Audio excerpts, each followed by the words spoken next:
Eccoci, ciao Monica, siamo qui con Vincenzo. Ciao. 5, 4, 3, 2, 1.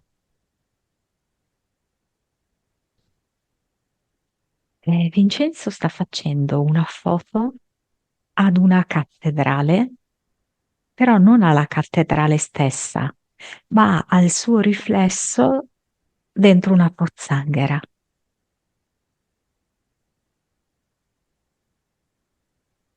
Ti dà l'autorizzazione?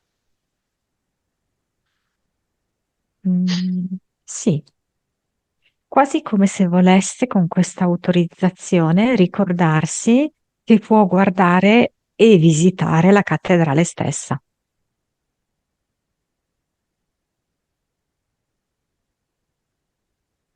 Va bene, nome del progetto della prima sessione di Vincenzo. A me viene stai con me, come se la sua anima stesse proprio facendo un appello per attirare la sua attenzione, per cercare di ristabilire una connessione con la sua mente, con il suo corpo.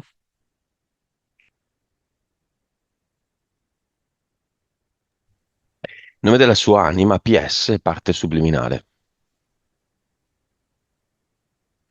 Serena, Della sua PE, parte eterica. fedele, Ehm, Vibrazione di Vincenzo. uno e mezzo, Consapevolezza. 136, Anima. 41, Vite. 2007, Cervello. 9, 9. Suscettibilità ipnotica. 33, 3D. 78. Vivacità animica.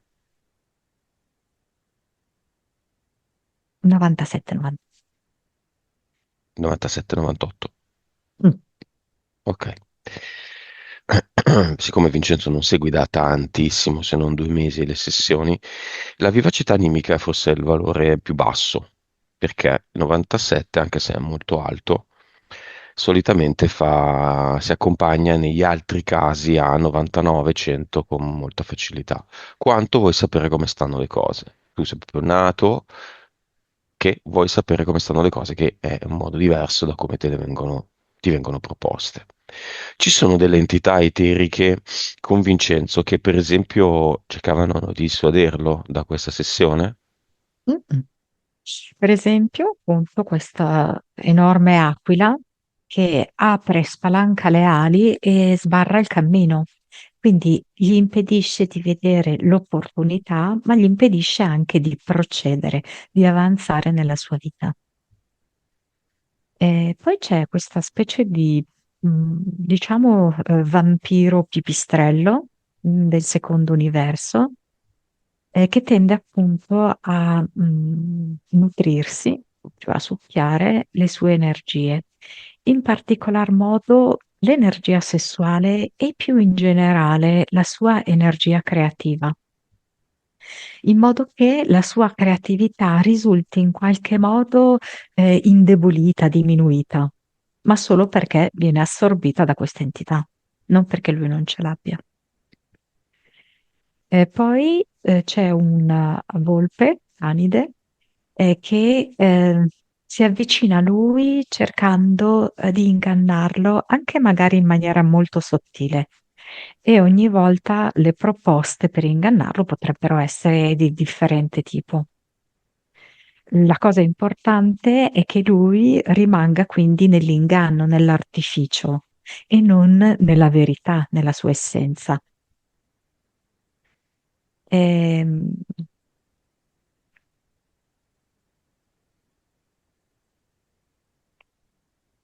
E poi c'è questa specie di, non saprei come definirlo, tipo un uomo di pietra, che credo sia sempre del secondo universo, che è come se volesse che lui sia tutto d'un pezzo, che sia in qualche modo inscalfibile.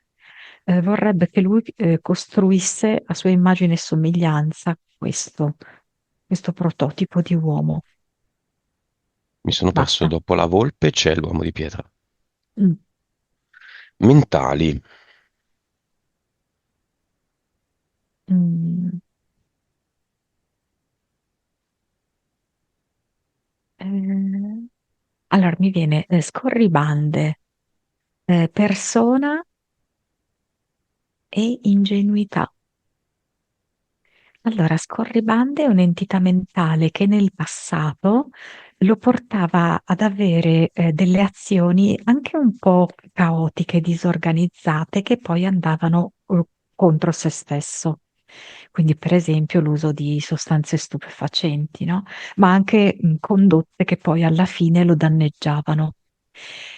Adesso invece non fa più questa azione esterna, plateale, ma tende invece a creare più delle scorribande a livello interiore e a creare quindi, mm, come posso dirti, un disordine che però lui interpreta come un finto ordine,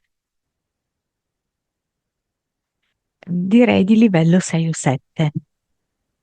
Mm, Eh, poi c'è persona, intesa come maschera, in latino persona vuol dire maschera.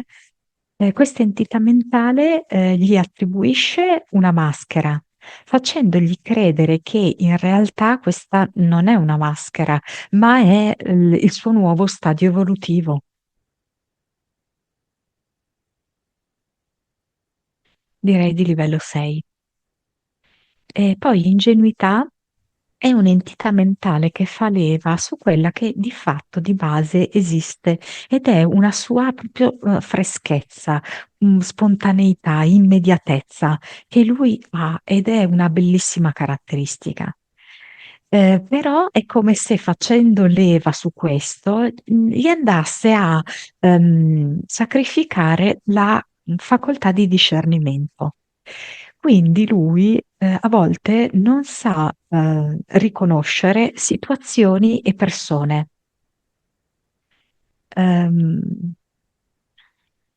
quindi cosa succede? Che tende a vedere queste situazioni o queste persone magari o con più fiducia rispetto a quelle che queste persone e situazioni si meritano, oppure all'opposto, li vede come portatrici di mancanza di libertà e quindi da evitare, non rendendosi conto che il problema alla base è dentro di lui, non è la situazione o la persona. Ok? Quindi un discernimento complessivo, quindi la capacità di riconoscere all'esterno e all'interno che viene intaccata. Mm? mhm. E direi che anche qui siamo più o meno a livello così, 5-6. Impianti eterici, mentali e non. Io vedo come nelle due tempie un chiodo che si conficca in una tempia, un chiodo che si conficca nell'altra tempia, come in qualche modo a voler impedire una vera espansione mentale che lui potrebbe avere. E poi c'è come una specie di lastra che in si infila, diciamo così, nella zona addominale e va in qualche modo a interferire sul suo potere personale, ma in qualche modo anche, vista la posizione, va come a toccare i reni, però non tanto magari da un punto di vista fisico, ma più in generale nel suo rapporto tra l'organismo suo e l'acqua. Lui abbiamo notato che beve tantissimo, no? Però è proprio come se poi questa cosa aprisse tutta una serie di altre cose, cioè l'acqua proprio intesa come femminile, quindi proprio anche la difficoltà con il femminile, ma anche l'acqua intesa come profondità. Quindi la difficoltà ad entrare in una vera, autentica profondità dentro se stesso.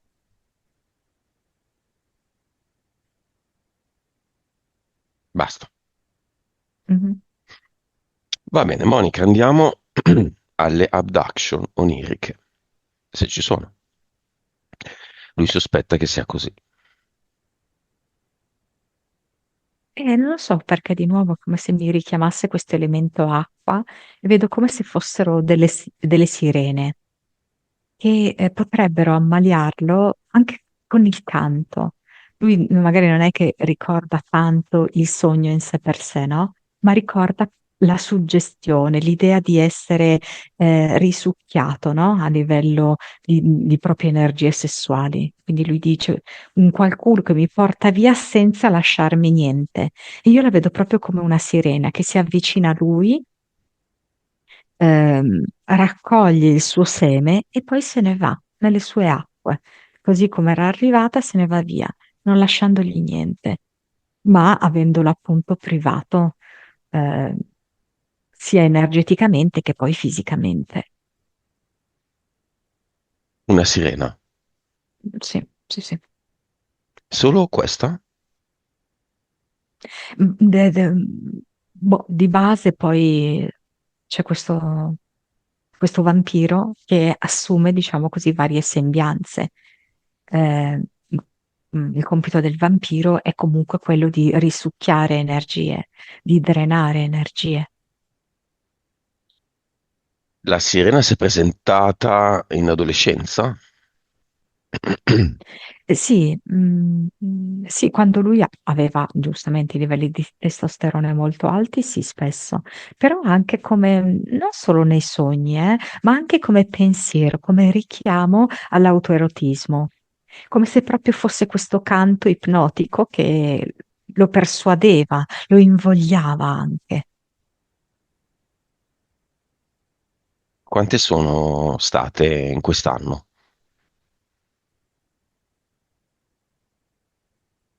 Mi dice quattro, proprio come se fossero state una al mese. L'anno scorso? Di più di una al mese perché mi fa il numero 16.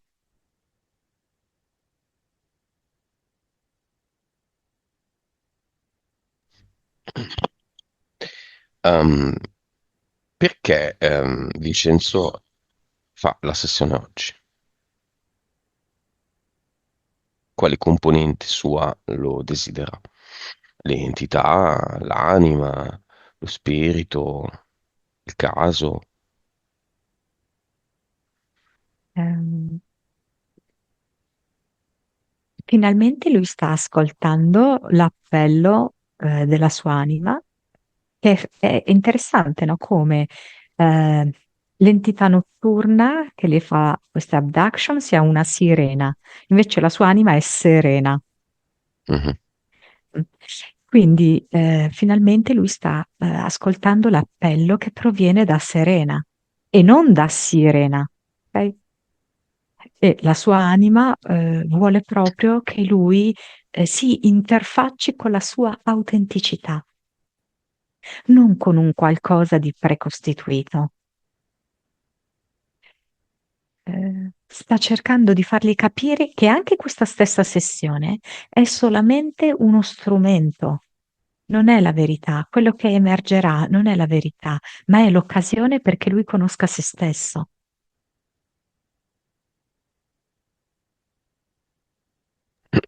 Monica, ha fantasia. Il 5% della popolazione ne soffre, lui sospetta di essere tra questo 5%, non riuscire a vedere, a visualizzare nulla.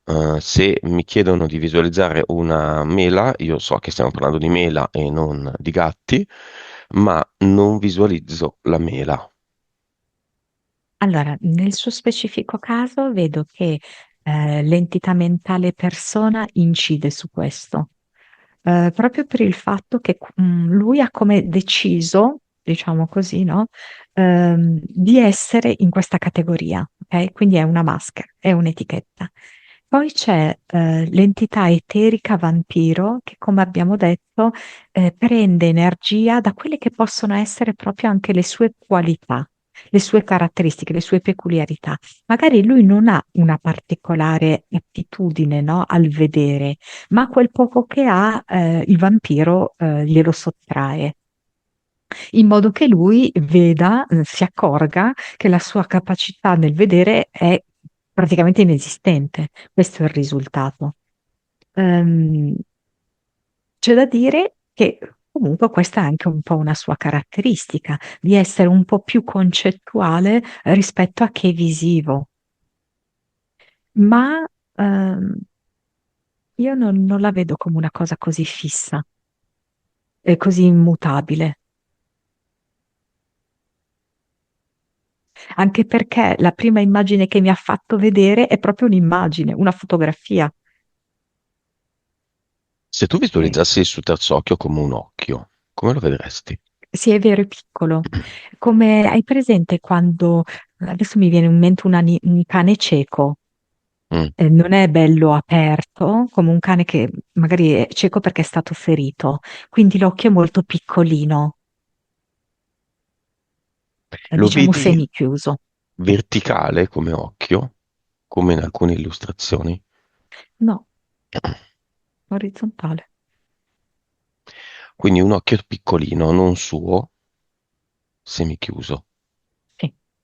L'apertura del terzo occhio dipende da cosa? Cioè, la chiusura dipende da il fluoro, i concimi, cioè i fertilizzanti, le strisce chimiche, chi più ne ha più ne metta, o anche da altro. Chiaro, quelli sono gli aspetti fisici, no? Poi sono i principali, sono gli aspetti spirituali, energetici, ed è quella di accogliere ehm, un altro livello di se stessi.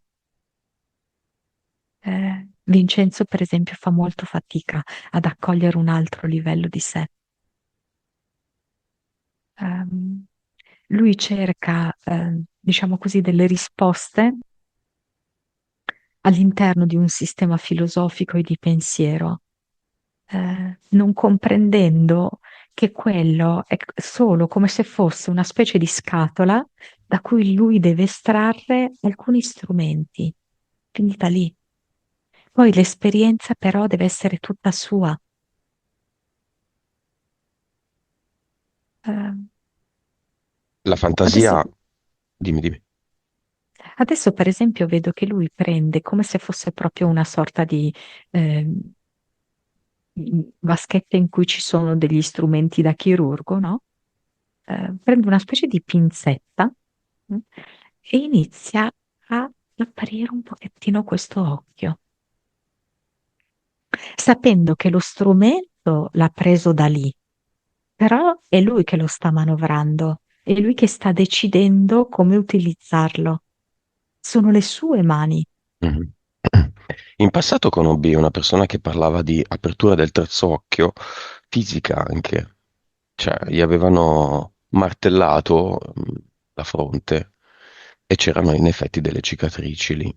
E questo aveva portato in effetti, lui diceva, un'apertura del suo terzo occhio. E così?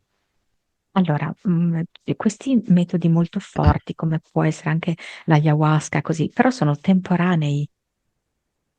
Se agisci fisicamente, ma per qualunque altra cosa, se agisci fisicamente ottieni un risultato immediato, però non è detto che sia poi consolidato nel tempo, anche perché il terzo occhio, sì, fisicamente è lì, però energeticamente non ha una collocazione. Il terzo occhio è quello che permette la comunicazione con il mondo dell'invisibile. Quindi pensare che solo attraverso un'azione fisica si ottenga questa comunicazione è ovviamente molto limitante. La afantasia esiste davvero? A me viene no. Ok. Quindi non parliamo neanche del 5%, di nessuna percentuale. No, è che c'è proprio la volontà anche di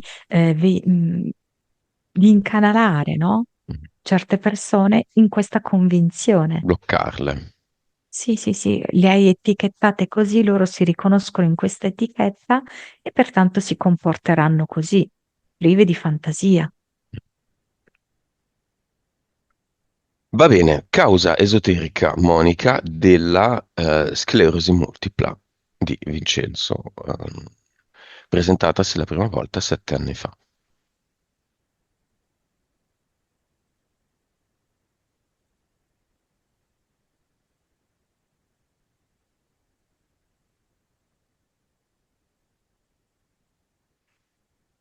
Ma allora, dunque, nella sua iniziale manifestazione, che è stata un po' più pesante, lui adesso invece dice di stare bene, no? E io di nuovo vedi che mi devo riportare all'acqua, al mare. E infatti lui ha manifestato eh, i primi sintomi proprio quando era in una vacanza, in particolar modo, se non sbaglio, proprio su un mezzo di trasporto sul mare. Sentiva appunto questa forte, diciamo così, sballottamento, no? Come se soffrisse di mal di mare costante, poi anche una volta sceso, no, da questo mezzo di trasporto. C'è questa costante che si ripete e io la vedo come se inizialmente, appunto in questa sua fase più cruda, sia stata portata da un abduction. Ehm, Però poi che cosa succede? C'è da dire che anche le abduction sono esperienze che vengono scelte dall'anima. E infatti l'anima, ha voluto vivere un'esperienza così intensa e anche così piena di paura, per poter, dare l'opportunità graduale a Vincenzo di avere una vera svolta. Solo che, era per Vincenzo un processo molto lungo e doveva essere un processo anche ehm, lungo e anche un po', tra virgolette, traumatico.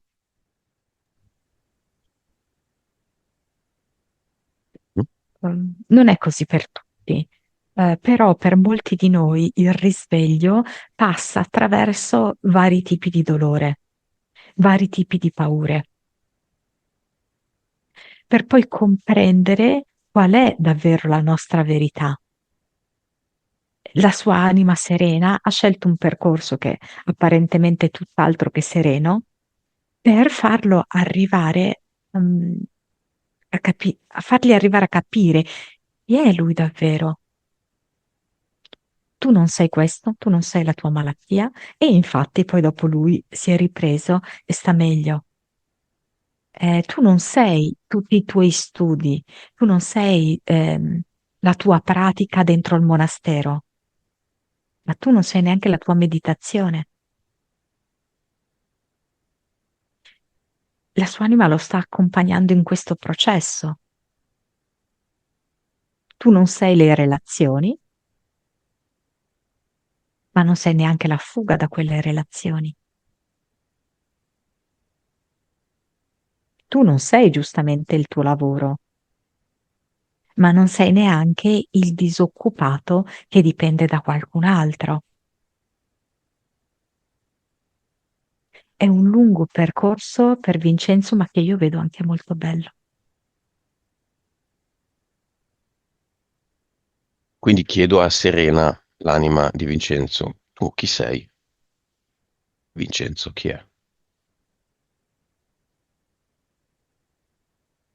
E Vincenzo è come ognuno di voi una persona, cioè una maschera. E lui ha fatto un'esperienza, sta ancora facendo un'esperienza di vita che più che mai glielo mostra di essere una maschera.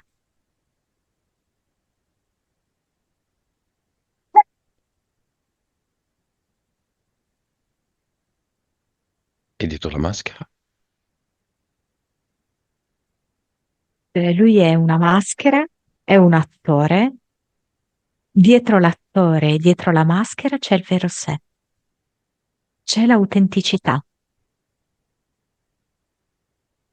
quando termina la separazione tra il vero sé e la maschera, inizia la vera vita.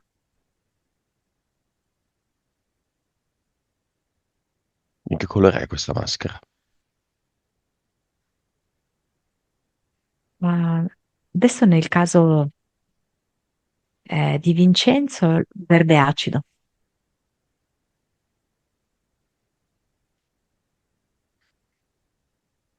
15, ma forse la data non la dico, comunque svariati anni fa, più di 10 anni fa, in una determinata circostanza, Monica, Vincenzo si sente benissimo, si sente un sole, causa esoterica. Lui aveva avuto insomma, un'esperienza piuttosto intensa all'interno di un monastero ed è vero che qui si creano delle circostanze particolari. Quando si fa per lunghi giorni, no? La meditazione, si entra ovviamente in una condizione particolare, che è anche un po' una bolla, uno stato di grazia. E quindi di fatto lui in questa circostanza poi si è sentito iperconnesso con tutte le persone, insomma, in questa situazione che doveva essere spiacevole, comunque il decesso del nonno, no? Lui si sentiva iperconnesso con tutti quanti e si è sentito iperconnesso anche con un altro uomo decesso, per quanto deceduto, per quanto non fosse il suo parente. Ehm, però mh, il punto qual è? È anche il rendersi conto che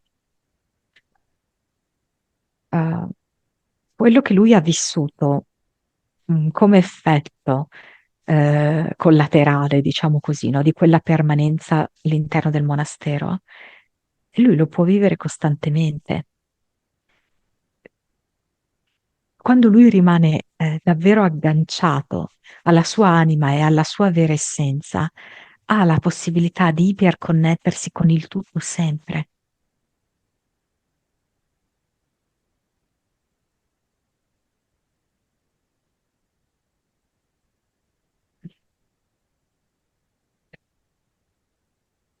Monica, Sì, in Mhm. effetti qui lui aveva avuto un'apertura di tutti i canali,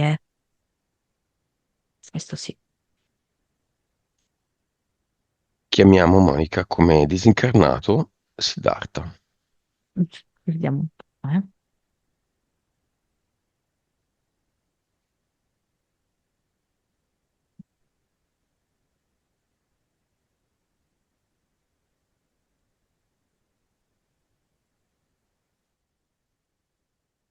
Mi sa che io non riesco a vedere nessuno.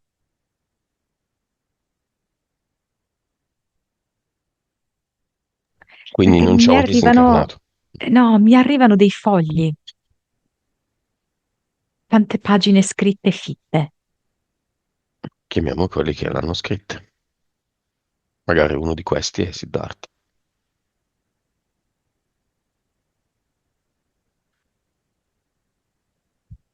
Allora, c'è questo anziano meditatore, mm, al confine con il Pakistan, credo,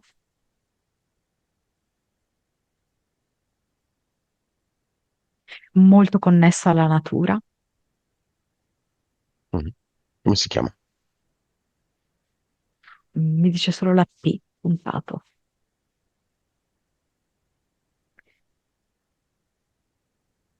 Che lui effettivamente non lavora. Lui non lavora, non fa nulla, quasi esclusivamente medita e poi dopo le meditazioni scrive.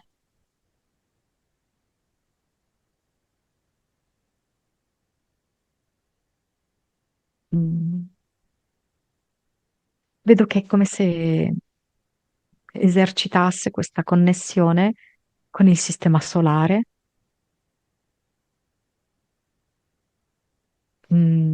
con le piante, con gli animali,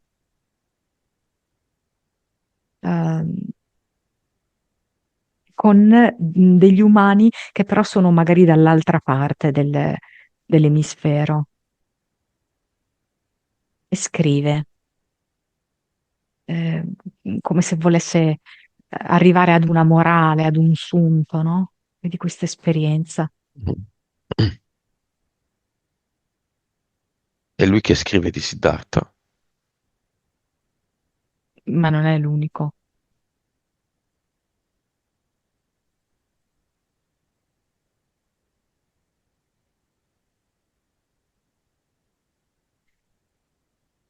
Mm. Come se in realtà Siddhartha fosse un'energia, Mm, cui hanno dato mm, sostanza tante persone, mm. come se Chiam- ognuno avesse dato dei contributi e nasce Siddhartha. Chiamiamolo questa energia. Come se a questo punto fosse una specie di credenza, no? Mhm. Eh, È una storia, sì, sì, sì, sì, assolutamente. quindi è una storia, chiamiamo l'energia del personaggio. Esatto, in cui tante persone hanno creduto, l'hanno costruita proprio, nutrita. Mi viene un'energia comunque di equilibrio, di costanza, ehm, mm, in un tempo infinito, un po' fuori dal tempo, fuori dallo spazio. Mm, Mi viene un'energia di solidarietà, mm, di equanimità.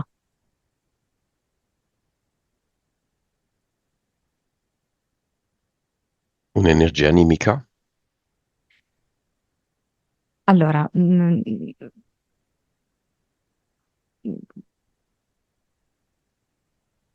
come posso dirti? Allora, come lo vedo io? Cioè, sì, è un'energia a cui hanno contribuito eh, degli altri umani, umani che avevano l'anima, ok?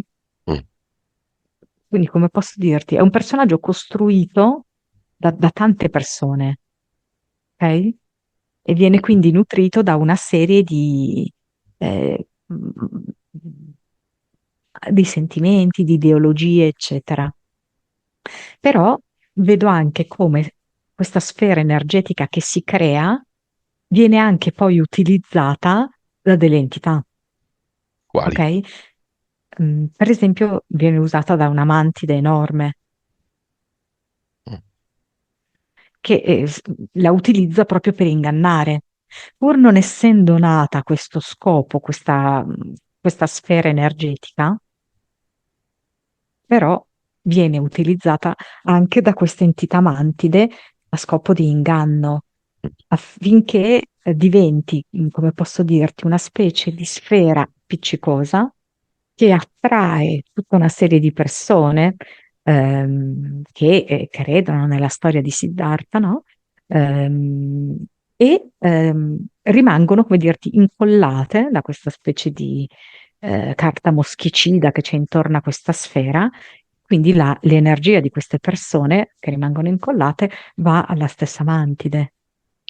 Anni fa ti avevo parlato, Monica, di una persona che era attratta, diciamo, da questi studi, queste filosofie orientali e avevo usato l'espressione cane bastonato. Aveva Mm. l'espressione e l'atteggiamento sempre di un cane bastonato, Mhm. sempre ringraziando con le mani giunte ogni cosa, eccetera. E tu avevi detto sì, è vero, anche io ho avuto questo mio passaggio, o qualcuno che conoscevi, adesso non ricordo. Sì, sì, Da sì, dove viene il cane assolutamente. bastonato? Dalla mantide? Allora, diciamo così che uno dei programmi della Matrix essenziali è quelli di vederci come dei piccoli esseri insignificanti, striscianti, come se noi fossimo degli insetti. Mhm. E quindi che non abbiamo valore, quindi non abbiamo diritto alla felicità e siamo sempre costantemente in debito e in Peccato. posizione di sottomissione. Esatto. Mhm. Quindi. insomma, in tante religioni c'è, come dici tu, il concetto del peccato originale, l'idea del sacrificio, della penitenza, eccetera, no? In questo caso, di queste correnti di pensiero orientali, il tutto è un pochettino più smorzato, però di fatto, la base rimane quella, eh, di soggetti, che rimangono molto sottotono, molto sottomessi, eh, molto poco, che brillano di luce propria. Quali altre entità a volte accompagnano a questo contesto? Ci sono anche dei falconiformi, che è come se facessero vedere, no, che c'è una grandiosità al di sopra. Poi ci sono tutta una serie di entità, che sono, diciamo così, del mondo orientale. Beh, falconiformi come l'aquila di Vincenzo, che Sì, apre le ali, è imponente, è incredibile, ma intanto gli nasconde quello che c'è dietro.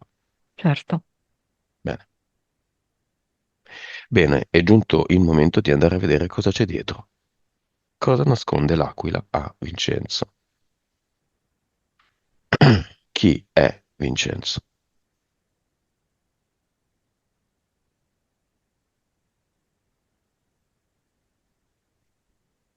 Adesso Vincenzo mi si manifesta come un bellissimo fiore che sembra un iris. Ehm, Ed è un fiore che ha colore, che ha profumo, che ha vitalità, che ha rapporto diretto con il sole, che ha rapporto diretto con la natura, con la terra, che ha un rapporto armonioso con l'acqua, che riesce a comunicare telepaticamente con gli insetti che salgono su questo fiore e con tutti i fiori circostanti. In particolar modo, vedo che ha un rapporto particolare con un grillo.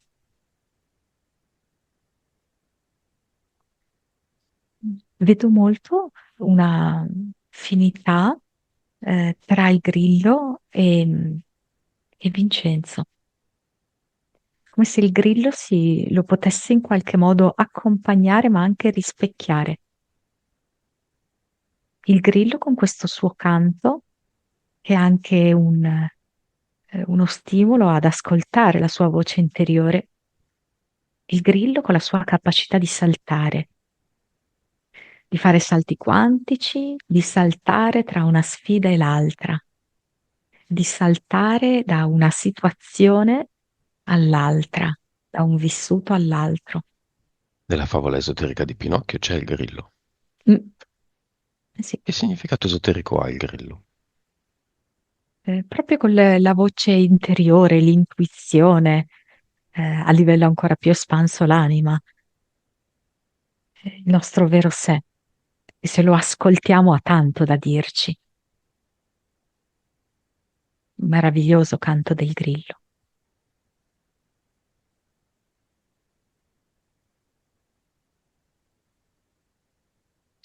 Vediamo di trovare una risposta alla domanda tu chi sei, aprendo diversi pacchi, scatole. Dentro ci sono varie vite parallele di Vincenzo. Quante scatole hai davanti, Monica? Adesso tre. Apriamo la prima. La prima lui è proprio un monaco. Eh, È un monaco che continua però a pensare all'amore.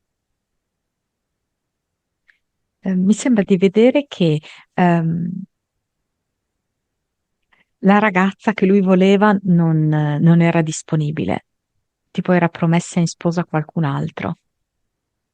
E quindi lui fa un po' di ripiego questa scelta di diventare monaco e cerca quindi di trovare l'amore in tutto il resto, non solo l'amore di coppia. Però è come se poi gli rimanesse questo tarlo qua di questa ragazza che non ha potuto avere vicino a sé. Però è anche, eh, la vive anche bene questa sua esperienza da monaco, ma con un senso di incompiutezza. Seconda vita.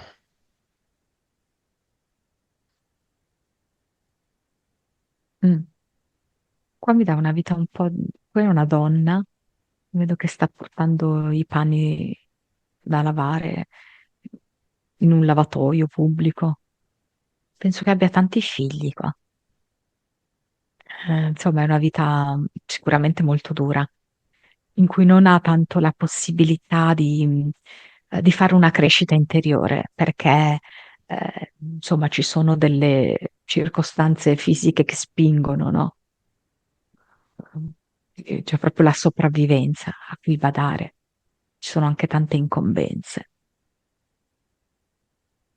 Una vita anche un po' di invecchiamento precoce, diciamo, no? Terza. Anche per questo lui mal tollera il lavoro. Perché è come se lui, agganciandosi a questa vita, sentisse che in effetti cioè il lavoro ti porta via vita. Ehm, Ti porta via tempo, ti porta via anche salute. Dunque, la terza vita lui è un insegnante di matematica, penso, di algebra, qualcosa del genere. Vedo tanti numeri, una radice quadrata, cose del genere. E qui sono piccoli però gli allievi, eh? Mm, Dei ragazzini, bambini e ragazzini. Ehm, Lì è molto apprezzato, anche un po' come confidente. Non è solo visto come l'insegnante che distribuisce informazioni, ma anche che distribuisce consigli, buone parole, supporto. Riesce anche proprio a entrare laddove ci sono eh, dei bambini che hanno invece delle famiglie molto disgregate. E lui riesce in qualche modo a fornire un'educazione, un appoggio. Questo è molto bello. E infine, quarta scatola, c'è la sua, la vita di Vincenzo. È come se in questo momento fosse una vita un po' legata. Non è veramente espressa questa vita, è un po' costretta. Da cosa?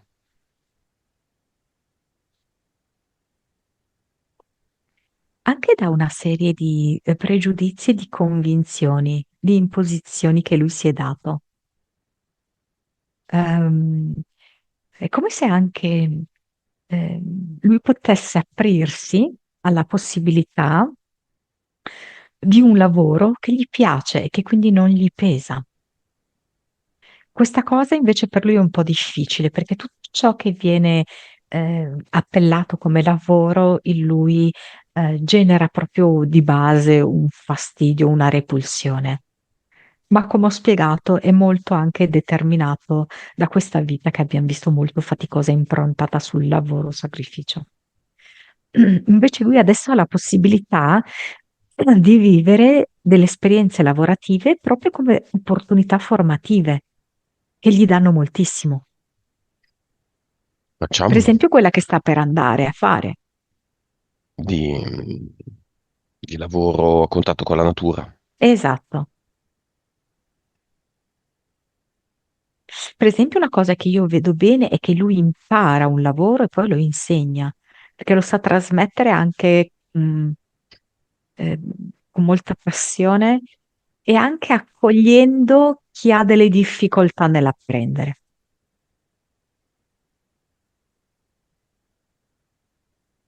Allora, creiamola questa vita speciale, la quarta scatola. La risposta alla domanda tu chi sei? Se vuole, Vincenzo può andare al cluster, cercare E ci va tutti. con una specie di germoglio. ha le radici con un po' di terra attaccate, è un piccolo germoglio e lui lo tiene sulle mani posizionate a coppa. E ci va così, no? Nel suo cluster, perché si rende conto che una nuova vita sta germogliando per lui. Il suo cluster è come costituito da tanti pezzi di plastica, probabilmente tutte quelle cose di troppo, mm, disordinate, quelle cose che la plastica è così difficile da smaltire. Mhm. Lui invece sceglie la genuinità, la naturalezza e quindi decide di buttare via tutta questa plastica dentro un portale definitivo. Questo germoglio che teneva fra le mani lo mette in terra e in un attimo, mh, in maniera molto rapida, questo germoglio cresce fino a diventare tipo un albero di pesco. Questo è solo ad Eternum. Sì, Fatto tutto in fretta. sì, perché lui dice che ha già aspettato a sufficienza nella sua vita.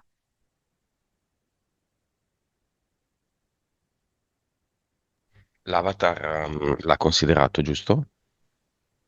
O non Allora, ancora? no, l'avatar è come se volesse mettere sulla scrivania tutta una serie di forme di dipendenze, perché mette delle sostanze, mette degli alcolici, mette un preservativo, ok? Tutto ciò che è dipendenza. È come se lo volesse proprio mantenere a quello, a quel livello lì.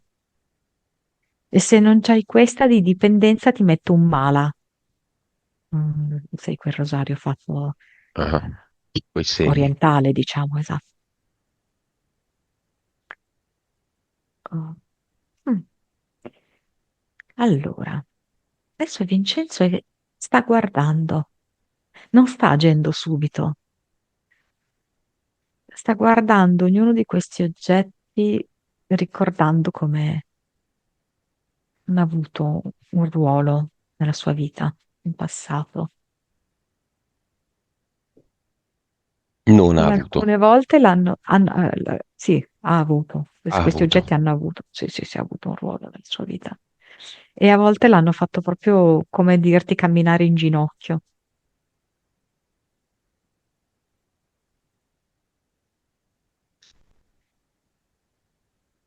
E lui adesso sceglie di buttare via tutto quanto.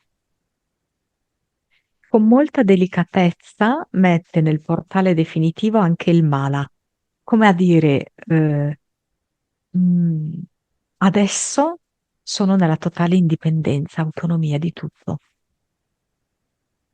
pur conservando quello che mi è utile.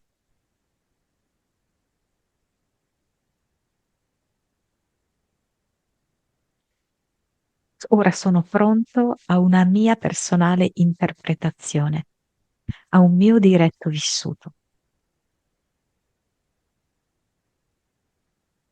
Con questa condizione, l'aquila, il vampiro, la volpe e l'uomo di pietra esistono ancora. No, Scorribande, persona, maschera e ingenuità. no, Gli impianti. no, non li ho tolti. L'unica cosa è come se vedessi una specie di ferita, no, sulla tempia sinistra, sì, sinistra. Poi si rimargina col tempo, poi si mette Vibrazione. 155, Consapevolezza. 165, Anima. 48, Vite. 1879, Cervello. 9 e mezzo, Suscettibilità ipnotica. 46, Mhm. 3D.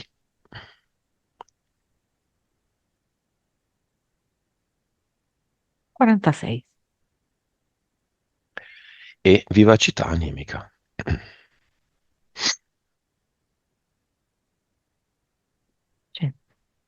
100? Sì. Ok, perché ho in mente il concetto di animale. Sì, nel suo caso è venuto fuori il grillo, diciamo, no? Mhm, Non per forza animale, anche insetto va bene, no? Diciamo, mhm. è la categoria più ampia, no? Sì, sì. E C'è lui vedo ancora proprio che lo affianca, sì, assolutamente. diciamo, la sua guida? Sì, sì. Mm. Vediamo allora il messaggio finale che si lascia. Mm. Con amore ascolto questo canto che mi racconta il mio me infinito. Un canto che arriva in ogni punto dell'universo e che rimbalza dentro di me. E io salto qua e là, nel tempo e nello spazio, conoscendo anche altre dimensioni.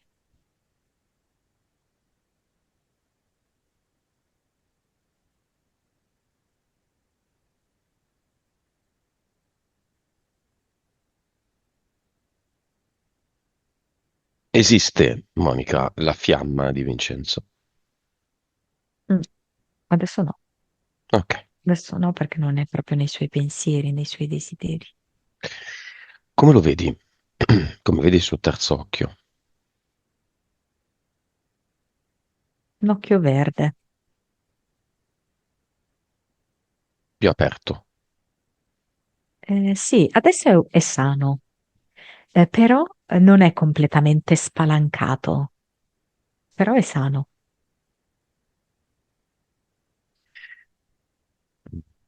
Come vedi il suo rapporto con il concetto di Siddhartha?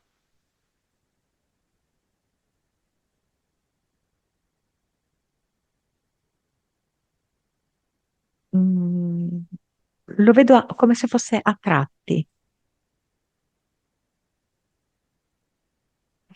mi viene questa definizione, Come lo vedi in generale? in evoluzione.